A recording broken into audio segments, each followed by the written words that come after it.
Hey guys, I got all kinds of coin collecting supplies at the link in the comments below, including these amazing glasses. They are tagged to this video as well. You guys can look for rare coins with these glasses. Look how close you can see these. And when you actually put them on your head, you can even see closer. So if you guys want to find rare coins, these glasses are super affordable. They have these lights on the side as well, so you can see all of your coins up close and look for those rare mint errors. Again, they are tagged to this video that you're watching here on YouTube, or you can click the link in the comments below and pick you up a pair today. We also have my coin book and my paper money book available at that link in the comments below, or tagged to this video as well. Today we're looking at some coins from 1985 and why some of these coins can sell for a lot more money than their face values. Now this first coin isn't super valuable, but it does have a mint error that gives the coin a little bit of extra value. So it's a 1985 Jefferson nickel that ended up selling for $22 at auction, all because it has a small curved clip. Now you can see that clip there on this Jefferson nickel. You know, some can have multiple clips, some clips can be much larger than this. They can,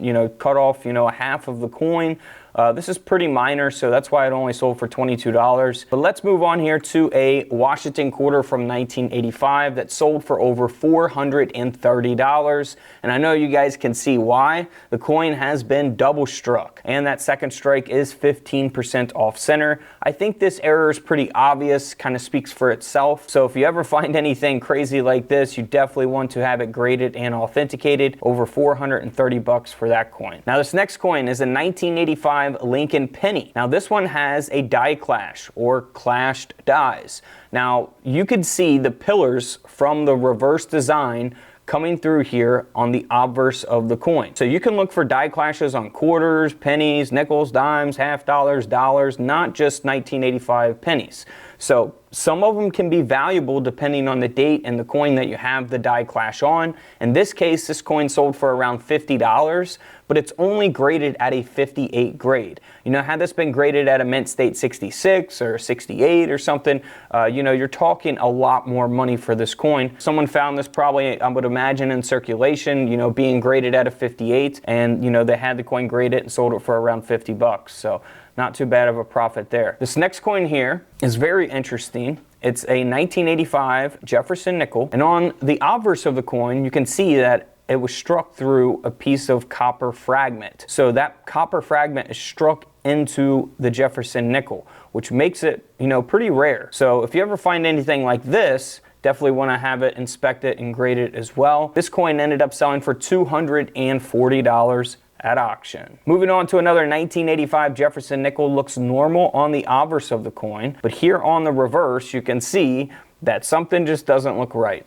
Now what happened here is this 1985 nickel was indented by a Roosevelt dime planchet, a 10-cent planchet. So that is the mint error taking place here, and that's why this coin sold for a whopping $600. Next up is a 1985 Washington quarter that was struck 10% off center. Again, you can look for a lot of these errors on all kinds of different coins, different dates, off centers. Some of them can be common, some of them can be more rare. In this case, this coin sold for a little over $50 at auction.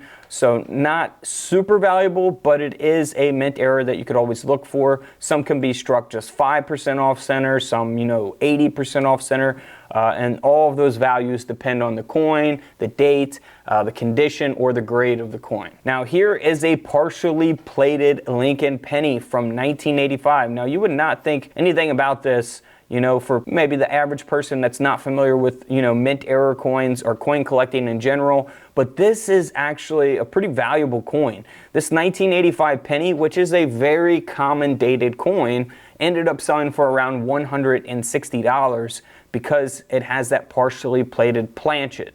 So that is the mint error taking place, and that's why it sold for $160. Here's another 1985 Jefferson nickel, the D mint mark, and this coin here has been struck through on the reverse of the coin. Now, it doesn't have a very high grade. It's only graded at a 45. A 70 is the best grade you can get on the coin grading scale. So a perfectly conditioned coin will get a 70 grade. This is at a 45. So, to have it at a 45, pretty rough for a common 1985 nickel. They produced many of these coins.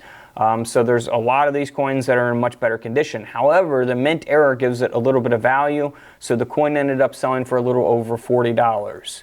So in this case, again, you know, had the coin been a mint state grade, it could have sold for a lot more than 40 bucks. So always inspect your coins very, very closely, guys, because you never know what you may find out there from the bank, in circulation, in pocket change, or even in a coin collection that you may have inherited. And don't forget to subscribe in the middle. Feel free to check out the videos to the left of me. And until tomorrow, I'll see you guys in the comment section below. This is Couch Collectibles, and this is where I disappear.